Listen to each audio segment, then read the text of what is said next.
I was always told, being a black girl here in Mississippi, especially a dark-skinned black girl, that I wasn't good enough, that I didn't have the look, that I was always missing something. And moments like the Route 21 gig was like literally an awakening.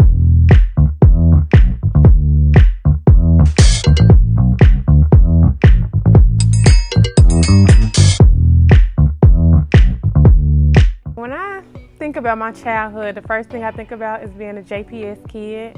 I've pretty much been a JPS kid my entire life. I pretty much loved it, the teachers, the atmosphere, even though we tend to have that negative stigmatism when it comes to JPS.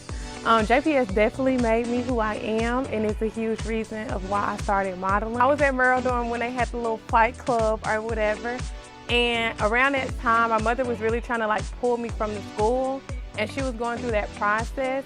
So when my senior year came around, and I think like the district was making some changes, come to find out that I technically was no longer supposed to be a student at Merle. So they were kind of trying to like dim down the amount of students that they had as well because we were overcrowded.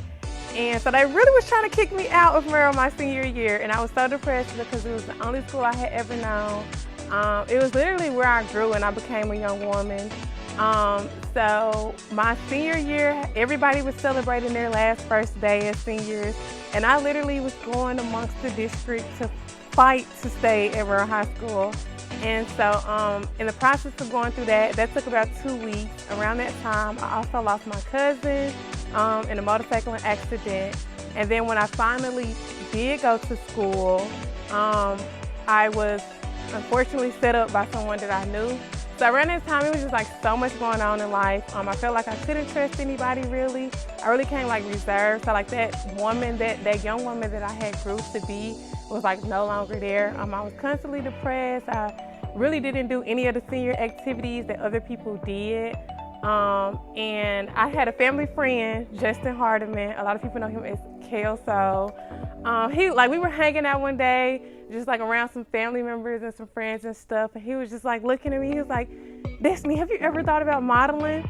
And I was like, modeling? Because I had always thought of like modeling being like Victoria's Secret, super sexy. And that was not me at all. I had always been a little tomboy all through high school. Even when I kind of did dress like girly, I still like always had that like to me. So yeah, Justin was like persistent. He was just like, "Destiny, I feel like you can do this. You have the look." He was trying to explain to me like what high fashion modeling was. And I really kind of still was not feeling it. I ended up agreeing because he would not let up on me. It was me, him the photographer, me, a stylist, a makeup artist. It was pretty chill, wasn't too many people, because at that point I was really like shy and reserved. Did the shoot, it was definitely different from anything I had ever did. At that moment I did not fall in love with it, but when the pictures came back and I saw how I looked and like my raw, true self, I was like, okay, I feel really beautiful. Like, I think this might be a hobby that I can pick up on. I had finally found something that was mine, that was me, that like nobody could take away from me. So I just like kept working with Justin, and we did some shoots, and a lot of them was like test shoots, and they just was like going viral on Twitter. And even then I kind of still wasn't like, this is something I want to do for the rest of my life. It wasn't until like 2 days before I was about to graduate from Merle, my mother like came in my room and she was like, "I just feel like you're wasting your time. I feel like you're not going to go to college." And then as soon as I walked across the stage, like here come all my family members following behind. And I just feel like I didn't have like a support system there really. But 2 days after that shoot, we shot Milk, which is one of our like most known photo shoots that there is. Like even to this day, when I work with a lot of big companies, that's like the shoot that they're always pulling. And we shot that in Vicksburg, Mississippi. A lot of people do not know that. They think that we actually travel outside of Mississippi to shoot that. But we wanted to keep it here to show people how beautiful Mississippi is, because a lot of people think we are nothing but dirt roads. So we love the simple fact that it took a lot of people's breath away seeing like truly what Mississippi looks like.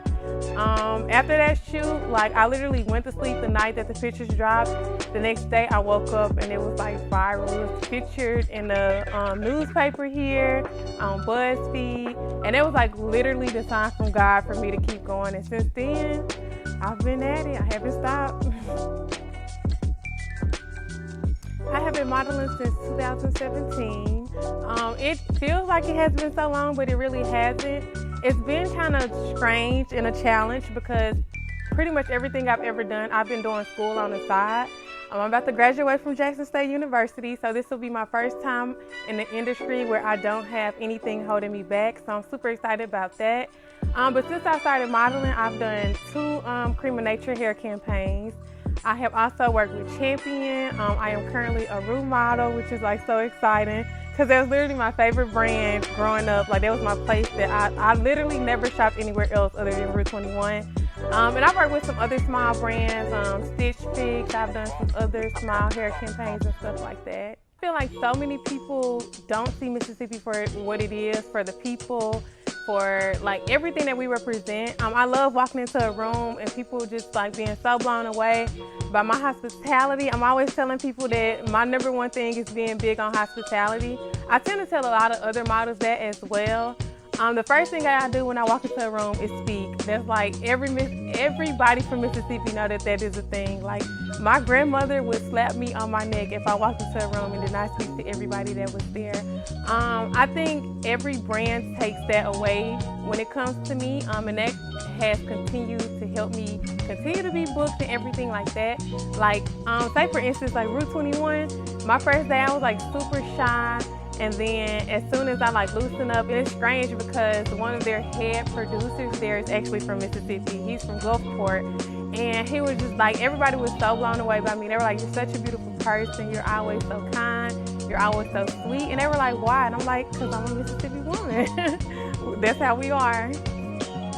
Things taking off so fast has been a bit exhausting, but at the same time rewarding, a beautiful process because it's forcing me to learn a lot about myself and to do a lot of self-reflecting. It's a lot of things that I realized that I personally like haven't healed from, some things that I feel like I need to work through a little bit more. But more than anything, I feel like it's beautiful all around, no matter how exhausting it gets, no matter how tired, no matter how I'm on like 2 different flights in one day, no matter if I'm hitting like 3 cities in 1 week, like the people that I meet, the spaces that I get to take up, the smiles that I put on people's faces, I feel like at the end of the day, it's all worth it. I was always told, being a black girl here in Mississippi, especially a dark-skinned black girl, that I wasn't good enough, that I didn't have the look, that I was always missing something. And moments like the Rue 21 gig was like literally an awakening. Like no matter what people say about me, no matter what I've been through, no matter where I'm from, I can get anywhere that I want to get in life. And I make posts like that, not even to go viral, because I did not expect that post to go viral. It was really just a moment of like, this is like, I was really taken away and blown away about the fact that like, this is literally my life now, because 13-year-old me in that dressing room would have never imagined 23-year-old me being up on that website, because there would be moments where I would be in stores and I would look at the girls and I'm like, yeah, I like how that look on her. I'm finna buy that entire outfit. And I never thought, like, not even in the back of my head that one day that could be me. And I wanted other girls who look like me especially to see like, that could be me as well. Like I could be that girl who, even though I'm taking selfies in the dressing room, that I could one day be on a website and in a store. I actually have a quote in my room on my door as I walk out, and it literally says, you can do anything. And it's so simple, it's so short, but it's something that I live by, because I still feel like I'm that little 13-year-old black girl at times. Like I have moments where I'm like, I can't do this, I'm not capable or whatever, and I see that quote and it's a reminder that no matter how far I get, no matter what mistakes I make, like I said, no matter where I'm from, like I literally can do anything. Anything is possible.